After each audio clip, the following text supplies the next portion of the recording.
Friends, मैं Jayant Pandya Tapas online teaching में आपका स्वागत करता हूँ। Friends, there are mainly three methods which determine the nature and strength of correlation between two variables. What are these three methods?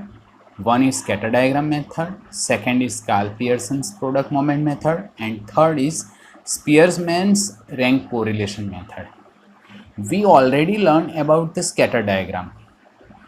Scatter diagram method is used for determining the nature of correlation, but this method does not give any numerical measure of correlation which shows strength of correlation between two variables. ये method हमको कोई numerical value नहीं बताती है कि जिससे हमको मालूम पड़े कि दो वेरिएबल के बीच में क्या स्ट्रेंथ है। अब दूसरी मेथड पर हम जो जाएंगे वो Karl Pearson's product moment method है। ये मेथड में हमको न्यूमेरिकल वैल्यू मिलेगी। ये मेथड से हम न्यूमेरिकल वैल्यू जान सकते हैं कि दो वेरिएबल के बीच में क्या स्ट्रेंथ है, और ये जो न्यूमेरिकल वैल्यू है इसको हम कोरिलेशन कोएफिशिएंट कहते हैं। Means through Karl Pearson's product moment method we can know the numerical measure of correlation which shows strength of correlation between two variables, which is known as correlation coefficient. This coefficient was first suggested by statistician Karl Pearson. So this correlation coefficient is known as Pearson's correlation coefficient or product moment coefficient. This coefficient is denoted by R. और ये जो coefficient है ये find out करने के लिए Karl Pearson ने हमको कुछ फॉर्मूला सजेस्ट की है, और वो फॉर्मूला के बेसिस पर हम कार्ल पियर्सन्स का कोरिलेशन कोएफिशिएंट अपन फाइंड आउट कर सकेंगे।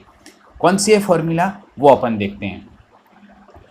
There are mainly three formulas through which we can find out Karl-Pearson's coefficient, which is denoted by R. What is this formula? R is equal to sigma x minus x bar into y minus y bar upon under root of sigma x minus x bar whole square into under root of sigma y minus y bar whole square. Now we will try to understand this formula. Friends, first formula of Karl-Pearson coefficient that we use is R is equal to sigma x minus x bar into y minus y bar upon under root of sigma x minus x bar whole square into under root of sigma y minus y bar whole square. यहाँ पर friends sigma word use होता है। The meaning of sigma is summation. Sigma x means what? The summation of values of variable x. For example, x is equal to, I take randomly one example, x is equal to 11, 12, 13, 14 and 15, right? Then if I want to know what is sigma x, then what I should do? I have to sum all these number and the summation is known as sigma x, right? Now what is sigma x? Sigma x is equal to summation of value of variable x, right? जब भी कहीं sigma आता है तो sigma के आगे जो कुछ होता है वो हर एक का समेशन हमको चाहिए। ये इसका मीनिंग होता है।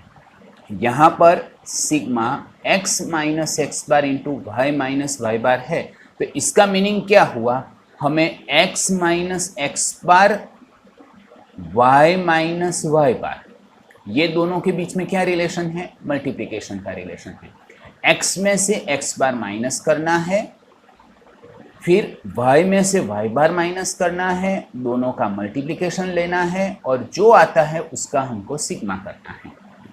This is the meaning of sigma x minus x bar into y minus y bar, right? Let us understand further. Now if the variable y is 21, 22, 23, 24 and 25, if I want sigma y, then I have to sum all these number, right? So then I will get sigma y, right?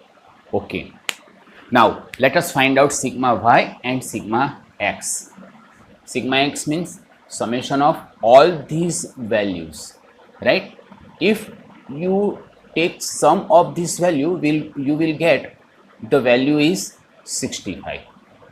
Now if you take sum of these values, you will get value of 115, right? This is called sigma x. But we do not need sigma x. हमको sigma x नहीं चाहिए, हमें क्या चाहिए? Sigma x minus x बार चाहिए। तो इसके लिए हमको क्या करना है? हमको एक ये वैल्यू चाहिए, दूसरी ये वैल्यू चाहिए, और फिर ये दोनों वैल्यू का हमको क्या चाहिए? मल्टीप्लिकेशन चाहिए, और उसके बाद में ये मल्टीप्लिकेशन बाद में जो वैल्यू आएगी उसका हमको सिग्मा चाहिए। तो इसके लिए हमको क्या करना पड़ेगा? x माइनस एक्स बार हमको चाहिए। क्या चाहिए हमको? x माइनस एक्स बार।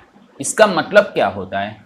जो x की वैल्यूज़ है उसमें से हम x बार माइनस करेंगे और जो वैल्यू आएगी वो हम यहाँ पर लिखेंगे। तो इसके लिए अब हमको क्या चाहिए? x बार चाहिए। Now we will find x bar. You all know formula for x bar. x bar is equal to sigma x upon n। What is sigma x? 65 upon n। What is the meaning of n? Number of observation. यहाँ पर हमारे पास number of observation कितने हैं? 5 है। तो divided by n is equal to 5 करेंगे। इसका हम डिवीजन करेंगे तो आंसर क्या आएगा? 13 आएगा। तो x बार हमको क्या मिला? 13 मिला, राइट? सेम ऐसे ही हमको y बार भी चाहिए, क्योंकि y माइनस y बार भी है। y माइनस y बार, ये दोनों वैल्यू चाहिए हमको। x माइनस एक्स बार भी चाहिए और y माइनस वाई बार भी चाहिए, ये दोनों वैल्यू चाहिए। तो इसके लिए हमको y बार भी फाइंड आउट करना पड़ेगा। Then y bar is equal to what? y bar is equal to sigma y upon n, right? Sigma y कितना मिला है? ये हर एक का समेशन हमको कितना मिला है? 115 अपॉन 5। इसका हम डिवीज़न करेंगे तो क्या आंसर आएगा? कैलकुलेटर पे आप डिवीज़न करते हैं तो 23 आएगा। अब हमको क्या करना है? ये जो 13 आया है उसमें से हर एक वैल्यू माइनस करेंगे तो हमको x माइनस एक्स बार मिलेंगे। कैसे? x माइनस एक्स बार की वैल्यू कितनी है? 13। मीन्स यहाँ पर कौन सी वैल्यू लेनी है हमको? 11 माइनस 13, तो हमको ये पहली वैल्यू मिलेगी। क्या आएगा आंसर? -2 आएगा। देन 12 माइनस 13 क्या आएगा आंसर? -1 आएगा। 13 माइनस 13, ये 13 माइनस 13 क्या आंसर आएगा? 0 आएगा। 14 माइनस 13 क्या आंसर आएगा? 1 आएगा। 15 माइनस 13 कितना आंसर आएगा? 2 आंसर आएगा। अब हमको इसका हम यदि समेशन करते हैं तो इसका सिग्मा ऑलवेज 0 आना चाहिए, तो ही हमारा ये कैलकुलेशन राइट है ऐसा मान सकते हैं अपन। x में से x बार माइनस करते हैं और जो वैल्यू आती है वो 0 ही आएगी। सेम ऐसे ही y में से y बार माइनस करेंगे तो इसकी भी वैल्यू हमको 0 ही मिलनी चाहिए, नहीं तो हमारे कैलकुलेशन में कहीं ना कहीं गलती है, राइट? इसीलिए sigma x minus x bar is equal to 0। ये दो, ये +2 ये -2, ये +1 ये -1, सब 0 हो जाएंगे। तो हमको क्या मिला? x माइनस एक्स बार मिला। अब हमको क्या चाहिए? y माइनस वाई बार चाहिए। कैसे हम फाइंड आउट करेंगे? हमारे पास y बार की वैल्यू कितनी है? 23। जो y की वैल्यू है y की वैल्यू में से y बार की वैल्यू 23 अपन माइनस करेंगे, राइट। तो 21 माइनस 23 क्या आंसर आएगा, -2 आएगा। 22 minus 23 -1, 23 minus 23 0, 24 minus 23 1, 25 minus 23 2, right. तो इसका भी हम सिग्मा करेंगे तो क्या आंसर आएगा, 0 आंसर आएगा। Sigma y minus y bar is equal to 0, right. देखिए हमको x माइनस एक्स बार की ज़रूरत नहीं है, फॉर्मूला आप देखते हो तो x माइनस एक्स बार की भी ज़रूरत नहीं है, ये वैल्यू की ज़रूरत नहीं है, y माइनस वाई बार की भी ज़रूरत नहीं है। आप कहोगे सर यहाँ पर x minus x bar square दिया है, लेकिन ये क्या है, किसका सिग्मा है। मैंने अभी ही यहाँ पर बोला what is the meaning of sigma, sigma के आगे जो कुछ है उसका समेशन। यहाँ पर सिग्मा के आगे क्या है, x minus x bar square, तो हमको किसका समेशन चाहिए, x माइनस एक्स बार की जो वैल्यू है उसका स्क्वायर का समेशन चाहिए। मतलब ये जो वैल्यू आई उसका स्क्वायर करना है और उसके बाद उसका समेशन लेना है, ये वैल्यू यहाँ पर चाहिए। अब हमको x minus x bar into y minus y bar find out करना है, तो हमको क्या चाहिए, हमको x minus x bar and y minus y bar का मल्टीप्लिकेशन करना है। हमको ये वैल्यू एंड ये वैल्यू का हमको क्या करना है, अब मल्टीप्लिकेशन करना है। हमारे पास x माइनस एक्स बार है, y माइनस वाई बार है, ये दोनों वैल्यू का हम मल्टीप्लिकेशन करेंगे, राइट। तो इसके लिए अब हमको कॉलम कौन सा आएगा, x minus x bar into y minus y बार, राइट। ये हमारा कॉलम आएगा। तो अब ये दोनों का मल्टीप्लिकेशन करना है, 2 इंटू 2 4, कौन सा, प्लस या minus, if the same sign then the multiplication value will be positive, if the opposite sign the multiplication value will be negative. Here also there is the same sign, then we can write 1 0 1, 2 2s are 4.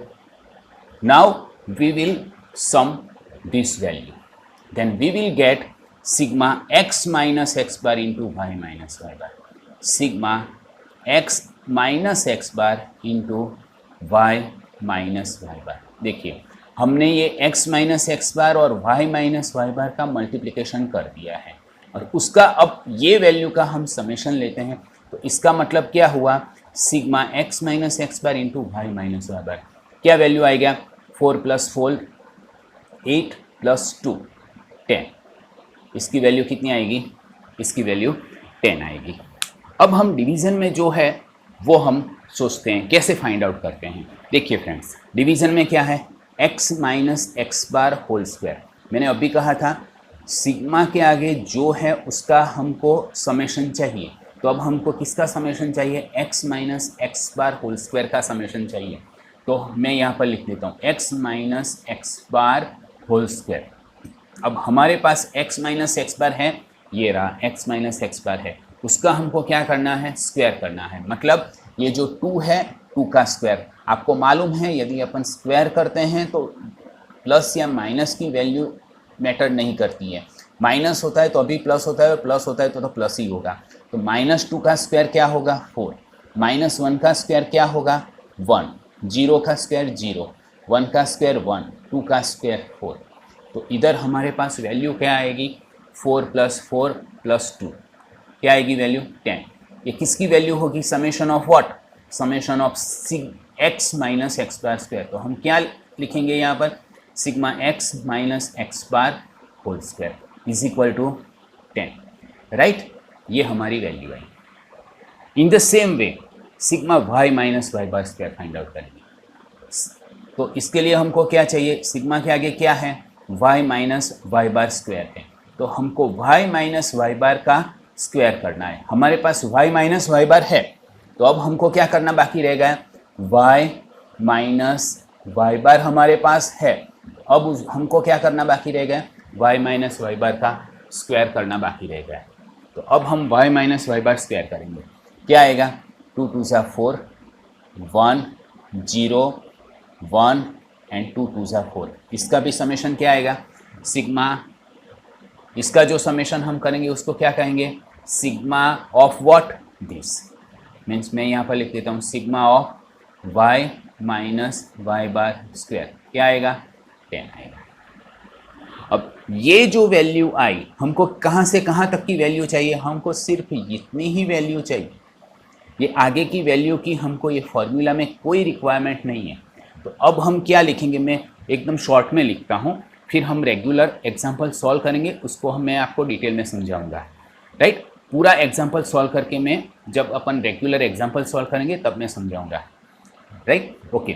अब इसकी value क्या है, sigma x minus x bar into y minus y बार की value क्या है 10 है, तो मैं यहाँ पर 10 लिख दिया, ये वैल्यू मैंने इधर लिख दी, राइट। अब sigma x minus x bar square ये अंडर रूट में है, तो ये अंडर रूट मैंने किया, x minus x bar square, sigma x minus x bar square कितना है 10 है, तो मैंने यहाँ पर 10 लिख दिया। Same in the same way sigma y minus y bar square की वैल्यू कितनी है 10 है, तो मैंने यहाँ पर 10 लिख दी, राइट। अब देखिए क्या आएगा आंसर, एकदम सिंपल है, मैं सॉल्व ही कर देता हूँ। ऊपर 10 ही रहेगा, ये दोनों का मल्टीप्लिकेशन करेंगे तो क्या आएगा, मैं यहाँ पर करता हूँ, इसका मल्टीप्लिकेशन मैं यहाँ पर करता हूँ, √10 इंटू √10, आपको मालूम होगा √10 इंटू √10 अपन ये दोनों का मल्टीप्लिकेशन करते हैं तो √100 आएगा, और 100 का रूट निकालते हैं तो क्या आंसर आएगा 10 आंसर आएगा, राइट। तो ये दोनों का मल्टीप्लिकेशन करेंगे तो आंसर क्या आएगा 10 आएगा, ये कट हो जाएगा, ये कट हो जाएगा, फाइनल आंसर क्या आया r = 1। ये फॉर्मूला हम कब यूज़ कर सकते हैं, ये हमको आना चाहिए। फ्रेंड्स देखिए हमने यहाँ पर क्या किया है, जो x की वैल्यू है उसको हमने x बार में से माइनस किया, और ये जो x बार की जो वैल्यू है वो इंटीजर है। What is the meaning of integer, यदि जो कोई वैल्यू फुल है, यदि जो कोई वैल्यू विदाउट एनी पॉइंट है, फॉर एग्जांपल 5, 6, 100, 20, 29 एक्सेट्रा, तो इसको हम इंटीजर कहेंगे, right. Even -5, -10, -15 these also are integers, but if it is 2.39 this is not integer, ये इंटीजर नहीं है। मतलब यदि जो कोई वैल्यू x बार की वैल्यू पॉइंट में आती है तो वो इंटीजर नहीं है। सेम ऐसे ही y बार की वैल्यू यदि जो पॉइंट में आती है तो वो इंटीजर नहीं है। हमको x बार एंड y बार की वैल्यू यदि जो इंटीजर में मिलती है, मतलब विदाउट एनी पॉइंट मिलती है, तो ही हम ये फॉर्मूला का यूज़ कर सकते हैं। क्यों फ्रेंड्स, क्योंकि सपोज मान लो ऐसी x बार सपोज मान लो ऐसा आता है 13.295, तो हमको ये डिडक्शन करने में कितनी दिक्कत होगी, और ये जो वैल्यू आएगी वो भी काफ़ी मैथमेटिकली जो नंबर आएगा वो भी काफ़ी कॉम्प्लिकेटेड आएगा, तो इसकी वजह से हमारा कैलकुलेशन काफ़ी हार्ड हो जाएगा। तो इसीलिए हम ये फॉर्मूला तभी यूज करेंगे जब x bar and y bar should be integer, right. ये पॉइंट हमको याद रखना है। तो ये फॉर्मूला से हम क्या सीखें, मैंने आपको एक फॉर्मूला, फर्स्ट फॉर्मूला आपको सिखाई।